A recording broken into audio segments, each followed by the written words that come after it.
스루프타임즈 2022년 11월 26일자를 진행하도록 하겠습니다. 올해 최대 매출 바라보는 중견 패션 기업들, 한경 배정청 기자의 보도 내용입니다. 이것은 그 대현 인사이드 홈페이지에서 캡처한 사진이라고 그러고, 요거는 지고트라는 중견 기업의 어떤 그 홍보 사진인 것 같습니다. 저도 그 스루프 분석을 하면서 패션 기업을 몇 군데 좀 하는데, 이제 한섬 좀 해봤었고요. 대현 좀 해봤었고, 미샤 이런 이름은 좀 들어봤는데, 그 공개 기업이 아닌 데는 좀 접근을 좀 하기가 좀 어려웠습니다. 한섬이 매우 큰 업체로 되어 있네요. 한섬을 또 한번 분석해 보고 싶습니다. 폭스콘 중공장 노동자 2만 명 퇴사, 연말 성수기 앞둔 애플비상, 조선비즈 이용성 기자의 보도 내용인데, 코로나 그 19 감염자가 속출했는데, 이제 그 말하자면은 이 폐쇄를 해놔가지고 먹는 것도 뭐 현찮고 뭐 해서 부당 대우를 받았다 해가지고 23일 날 격렬한 시위를 벌였다, 뭐 이런 얘기고. 그래서 그 노동력이 좀 부족해가지고 좀 아주 그 곤란하게 생겼다, 이렇게 좀 얘기를 하고 있네요. 한국의 안부가 또다시 한러원 압사 사건에 편성하는 사람들의 괴짜 너무 정체, 뭐 일본식 그 표현을 갖다가 이제 뭐 그 번역을 하다 보니까 이제 이렇게 인공지능이 번역을 하네요. 다나카 메일이란이라는 그 이 저술가가 기고한 건데, 현대 비즈니스는 상당히 한국에 대해서 크리티컬하게 비판하는 그런 언론 매체인 것 같습니다. 그런데 오히려 이 내용을 읽어보면 속이 시원할 정도입니다. 한국의 암적 존재, 또다시 사고의 핵심이 정치적 갈등과 여론의 분단이 야기될 만한 흐름에 지긋지긋하다, 이런 얘기를 했고요. 원인 규명보다는 경찰의 실수나 책임 소재를 둘러싼 네거티브 캠페인가 주류고, 그 비난의 화살이 서서히 윤 정권으로 가고 있음을 느껴진다. 그리고 촛불 집회 윤 정권 퇴진을 요구하는 시위들이 15군데나 그 좌파 중심으로 벌어졌는데, 경찰을 비판하면서 경찰을 동원시키고 있다는 상황은 기막힌 노릇이다. 함께 민주당이라고 번역을 합니다. AI가 더불어민주당을 더불어 함께 민주당, 더불어민주당, 어쨌든 그 민주당이라고 그러죠. 우리는 그냥 민주당이라고 그럽시다. 정권 비판의 기회인 것처럼 그 잡아가지고 유족의 마음의 상처를 도려내는 듯한 언동의 불쾌감을 느낀다 그러는데, 유족을 볼모로 잡아가지고 인지를 잡아서 지금 그 정치적인 작업을 하는 거라고 저는 봅니다. 이것이 한국에서는 좌파 정로가 시민단체의 본래 모습일 것이다. 아주 제대로 집었네요. 제대로 집었어. 상대의 입장보다는 자신의 주장을 고집하고 여론을 선동하려는 것이 그들의 방식인 한국이 안고 있는 고름이라고 표현했습니다. 아주 고름. 암적 존재다, 뭐 이런 것이 타당한 얘기 같습니다. 북한이 진지가 된 다시 ICBM급 낙하 전문가가 직하는 상계의 포인트 해가지고 FNN 프라임 오프라인이라는 매체에서 나온 얘기인데요. 어쨌든 계속 이 쏴가지고 이번에 홋카이도 그 근처에 가서 이 제트존 근처에 떨어진 모양이죠. 그래서 이것을 요거는 제가 일본말로 읽어봐요. 야마구치 해설.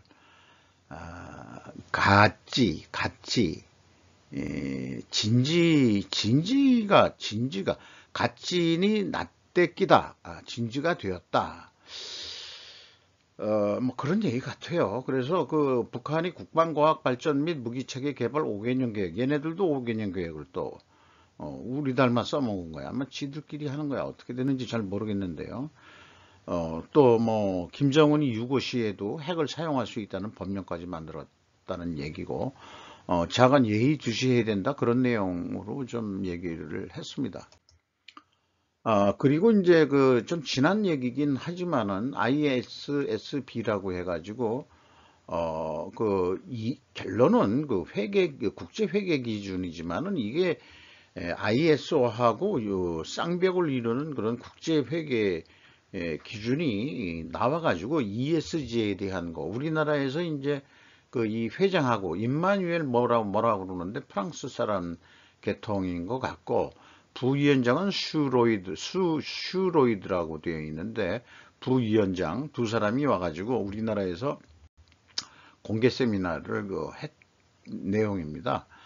이게 연말까지 아마 국제 표준으로 돼가지고 내년부터 정식으로 될 거고, 이런 그 세미나에 한중일 관련 그 전문가들이 화상 그 회의도 하는 장면도 뭐 좀 나온 거로 되어 있습니다.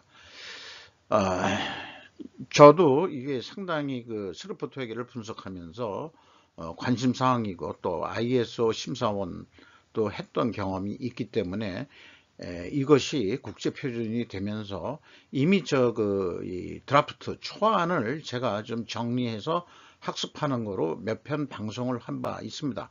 뭐 그 범주에서 크게 벗어나지 않는 얘기들이 있고 한 거를 다시 한번 연말 안에 이렇게 그 정리하는 것으로 이렇게 되어 있습니다. 요즘 유행하는 용어로 어, 기승전 저기 뭐죠, 로스차일드를 말하는 이 부부 방송이 있습니다. 이 바닥에 착한 놈은 없다, 마약과의 전쟁 일부, 뭐 상당히 이 고증을 많이 하고 관련 자료들을 모아가지고 연결하는 그 능력들이 대단하고 느껴지고요.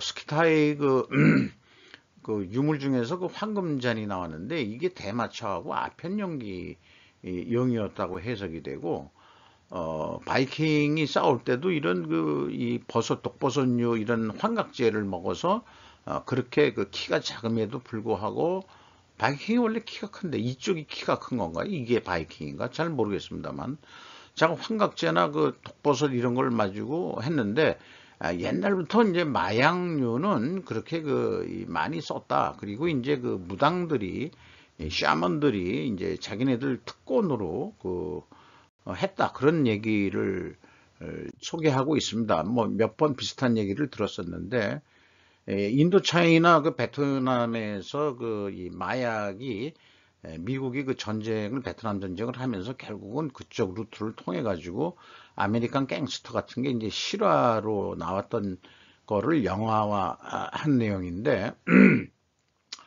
저간 군 항공기로 밀수를 하면서 미국의 마약이 유통되는, 그리고 이제 그 동남아에는 그 골든 트라이앵 앵글이라는 말하자면은 마약 재배를 하는 그런 지역이 있다고 그러죠. 요건 제가 별도로 우연히 그냥 영화에서 본 건데, 마약과의 전쟁 뭐 해가지고 제가 거기서 이제 이렇게 채택해 본 아이디어는, 거부할 수 없는 가장 확실한 제안. 이게 이제 증언을 해주면은 당신 좀 벌을 약하게 해줄게 해가지고 그 당시 경찰 요 사람이 이제 영화 한 거고요. 요게 이제 마약 주인공으로 했던 사람인데, 실제 프랭크라는 사람은 이런 사람인데 2019년에 사망했다고 그럽니다. 그래서 이 체포를 해가지고 경찰들하고 커넥션이 잘 돼 있어가지고 경찰들도 뭐 다 체포하는데 기여를 했던 사람이라고 그러는데, 여기 소개하는 게 트럼프처럼 나도 잘 살고 싶다 뭐 이런 얘기를 했다는 거를 시사하는 바가 있지 않느냐, 뭐 이렇게 얘기를 하는 것 같아요. 그것도 플로리다를 통해 가지고 뭐 남미 쪽 뭐 이런 마약들이 들어오니까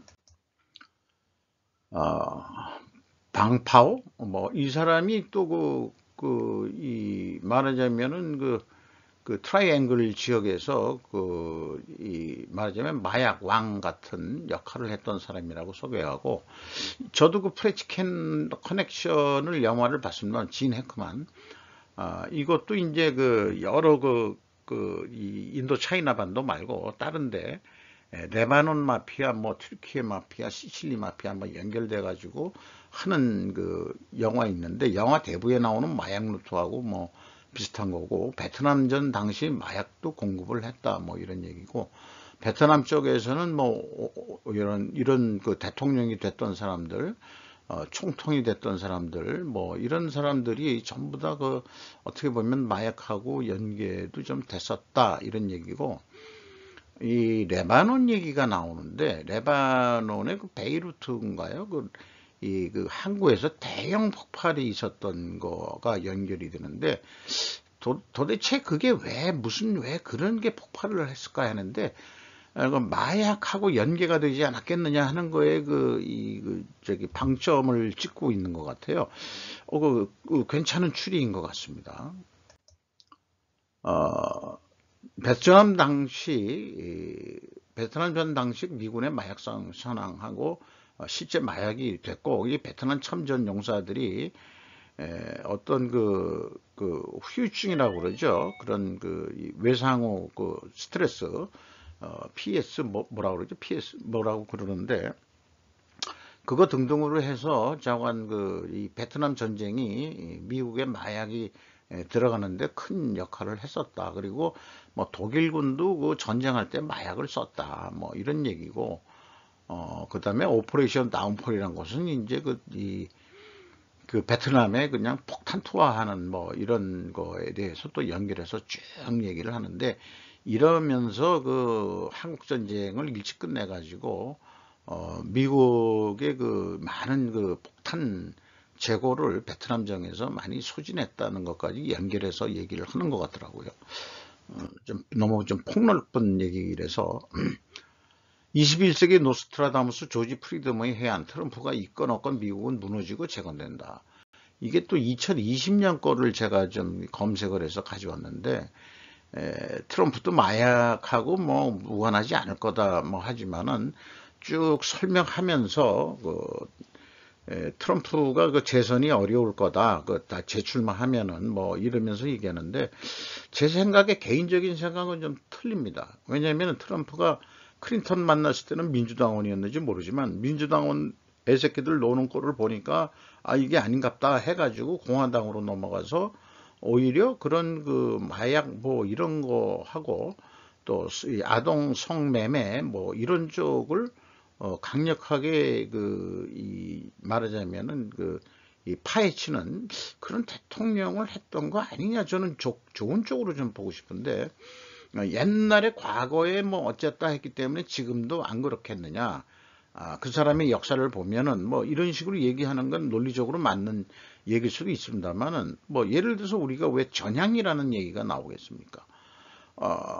뭐 북한 간첩이 전향해가지고 우리나라 남한 애국자가 될 수도 있는 거니까 그거는 잘 모르겠어요. 어쨌든 그 조지 프리드먼이 그 현대판 노스트라다무스라고 얘기하는데, 이 사람이 좀 헝가리 탈출해가지고, 이 사람도 결국 유대인이더라고요. 그래서 미국에서 공부해가지고 안보와 국방 문제에 관한 강의와 자문을 수행했고, 지정학적 관점에서 또 어떤 컨설팅을 하는 회사를 차려가지고 지금 하고 있다. 그래서 말하자면은 뭐 일본 얘기가 좀 소개가 되고 있는데, 노동 감소를 하고 있는데 이민 정책에 일본은 더 적극적이지 않고 그래가지고 좀 힘들 텐데, 그러면서 미국이 일본이 패권 국가화 하려 수도 있다. 다시 그렇게 되면은 미국하고 말하자면은 일본이 더 불편한 관계가 될 때, 그때는 이제 중국하고 러시아가 이제 뭐 거의 해체될 정도 됐을 때 이제 일본이 큰 힘을 발휘할 거다, 뭐 이런 쪽으로 밀고 나가는데, 한국은 통일이 돼야 하는데 이때 한국은 미국의 도움을 받아야 된다, 이렇게 얘기를 하고 있어요. 우리가 이 남한 독자적으로 북한 통일하는 게 그렇게 쉽게 보이지는 않은 것 같습니다. 그리고 또 무엇보다도 현재 중국의 힘이 약화돼야 될 것 같은 것도 맞는 것 같아요. 그래서 혹시 만주 지역이 어떤 힘의 공백이 생길 때 어떻게 그런 변수가 생기지 않을까 그런 생각이 있는데, 이런 논리에 의해서 한국의 국뽕류 유튜버들을 보면은 만주가 뭐 우리나라가 만주를 먹는다 그렇게 얘기하는데, 그럼 그 이전에 북한과의 통일 얘기는 전제로 깔고 있는 얘기인지 어떤지 모르지만은, 제가 미래에는 참 어떻게 될지, 우리가 남한 이 좁은 면적에서만 살면서는 너무 고립돼 가지고 속된 말로 이 마음들이 졸개스러워진 것 같아요, 다들. 우리 조상들, 고대 조상들이 대륙에서 우리가 내려왔다고 한다면은 좀 거대한 대륙적인 그런 어떤 심성들, 그런 것들이 좀 다시 부활했으면 하는 생각도 있습니다. 그리고 21세기 지정학과 미국의 패권 전략이 상당히 많이 우리나라에 번역돼서도 소개가 있는데, 저도 피터 자이안 책 국내 번역된 거는 거의 다 읽어봤거든요. 그래서 아주 많이 충격을 받았는데, 이 피터 자이안이 이 조지 프루드넘이 스승이었다고 그러네요. 그래서 뭔가 일맥상통한 것 같습니다. 그런데 왜 이렇게 잘 미래를 예측합니까? 물어보니까 그들이 하지 않을 수 없게 만드는 그 위에 있는 힘을 보려고 하기 때문이다. 그 위에 있는 힘이 뭐냐, 이게. 그 위에 있는 힘이. 이래서 이게 기승전 그거 아니냐 이거죠. 로스차일드, 글로벌 금융그룹, 이런 거로 연결이 되는 것 같아가지고. 그리고 이제 한국이 균형 실험을 현재 당하고 있다. 균형 실험의 최전선이다. 한국이 북한하고 지금 맞물려 있어가지고 끊임없이 어려서부터 지금까지 계속해서, 저도 전후 세대니까 휴전 상태에서 태어나가지고 지금 이 나이가 먹을 만큼 먹은 나이가 됐으면서도 뭔가 북한하고 해결점이 안 보이는, 그런 게 좀 답답한 그런 나이가 돼가고 있습니다. 한국이라는 존재는 미국 이익에 기여하지만 두 나라 사이엔 비대칭이 존재한다. 분명히 그렇죠. 미국이 큰 놈이니까 우리는 작은 졸개고, 북한 김여정이 한 얘기 맞죠. 틀린 얘기는 아니에요. 북한이 동네 말하자면은 양아치면은 우리는 졸개죠. 그렇게 비유해도 그렇게 비유하라 그러세요. 그래도 말은 그렇게 하라고 그러세요. 미일동맹의 핵심이 한국방위 미치시다 덕성정책연구대 학원대 대교, 이게 뭔 얘기? 조선반도 정세에 대해서 얘기 나왔는데, 이 사람이 모양인데, 자곤 한국 방위의 일본의 역할이 매우 중요하다 이렇게 얘기하면서 유사시에 미군을 자위대가 지원할 수 있게 됐다. 그래가지고 요즘은 대만까지 국외로 가서 대만 방해한다. 그러니까 한국전에도 참여하고 대만에서 뭐가 유사시 있으면 대만까지도 간다. 그러니까 보통 국가화 하겠다는 얘기 아니에요. 그러니까 자꾸 보통 국가에 대한 명분을 만들고 있는데, 이런 생각을 하면서 우리나라 방위 산업이 윤 대통령이 얘기한 대로 전략 산업으로서 또 우리가 좀 커져야 되지 않을까 그런 생각을 하게 만듭니다. 삼성 감사 맡은 건 좋은데 주식은 어떻게 파나? 눈물의 손절 앞둔 삼성 KPMG 회계사들. 조선비주 오기환 기자인데, 자꾸 얘기하지만은 우리나라 기자들 자꾸 감성적인 제목 좀 안 썼으면 좋겠어요. 한국 사람들 자꾸 요래가지고 감성 건드려가지고 그런 용어들을 쓰는데, 눈에 잘 띄게 하기 위해서 이 카피라이트를 그렇게 만드는지는 몰라도, 제 생각엔 그래요. 대형 회계법인들은 사회경제적으로 상류층에 속한 사람들인데, 이런 뉴스는 개미들에게 또는 말하자면 소형 공인 세무사 이런 회계사 자격증을 가지고 조그맣게 개인 사무사 하는 사람들이 이런 뉴스 보면은 속으로 그럴 거 아니에요. 까놓고 해서 에이 이 새끼들 이런 얘기 나올 것 같아요. 근데 물론 객관적으로 회계 감사를 공정하기 위해서는 뭔가 이해관계가 있어서는 안 되니까. 뭐 이재명에도 그게 껄끄러운 게 있었죠. 그러니까 뭐 이거 뭐 당연한 얘기지만 이거를 일면 토끼사 같은 그게 자기네들이 올린다는 것은 이런 거는 좀 한참 밑으로 내려가야 될 얘기를 좀 뭐 그렇게 그 위에다 올려놓은 것은 바람직하지 않다고 생각을 합니다. 로레알 럭셔리 K-뷰티 브랜드 CEO 출시 WWD라는 데를 처음 매체를 접하는데요. 후던이라는 사람이 한 건데 로레알이 CEO라고 불리는 럭셔리 K-뷰티 브랜드를 출시한답니다. 근데 이게 파트너가 호텔 신라로 돼 있어요.